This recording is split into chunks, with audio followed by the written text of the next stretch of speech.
Добро, благодарам за присуството. Денеска и официјално ја поднесуваме иницијативата до собранието, онака како што е процедурата, за отпочнување на процедура за утврдување на уредноста на иницијативата, за собирање на граѓански потписи и за почеток на референдумот кој што ВМРО ДПМН го најави. Можам да информирам дека се собрани некаде повеќе од 650 потписи за не повеќе од половина час и како што најавивме, еве денеска ќе ја доставиме иницијативата до собранието. Се надевам дека претседателот на собранието нема да користи некои негови познати методи и дека уредноста на иницијативата ќе биде утврдена и истата ќе почне со процедура во собрание, онака како што налага и деловникот за работа и како што налага и законот за референдум и други видови на граѓанско изјаснување.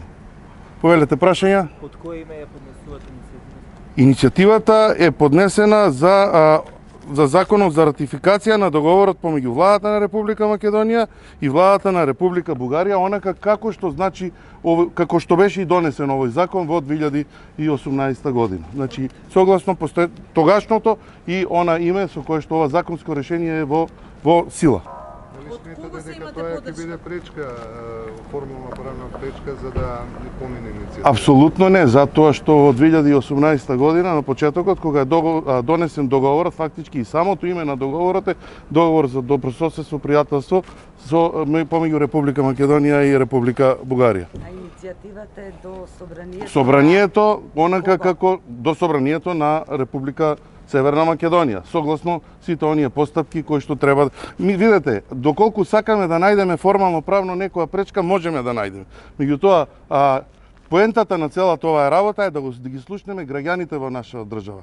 Доволно нашава држава, граѓаните беа заложници на 64 пратеници од власта кои што даваат подршка.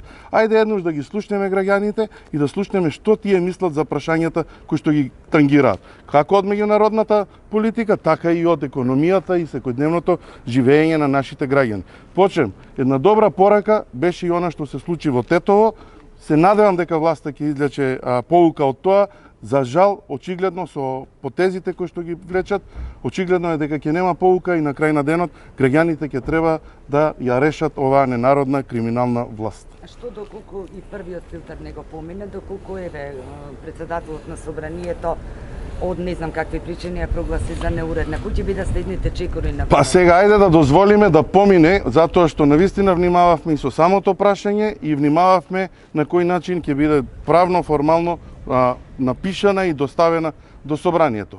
Доколку него помине првиот филтер, се надевам на свеста на пратениците од владеачкото мнозинство, затоа што гледаме дека владеачкото, не сите пратеници од владеачкото мнозинство гласа и за францускиот предлог. Се надевам ќе има уште национално освестени пратеници кои што ќе дадат подршка, затоа што на крај на денот оваа иницијатива, доколку е неуредна, поминува на пленарна седница на која што треба да се изјаснат пратениците за уредноста или неуредноста на истата. Очекувате ли дека ќе помине на пленарна седница, бидејќи според она што изјавија голем дел од пратениците, не само од владеачкото мнозинство, туку и од опозицијата, од албанската опозиција, велат дека се против оваа иницијатива?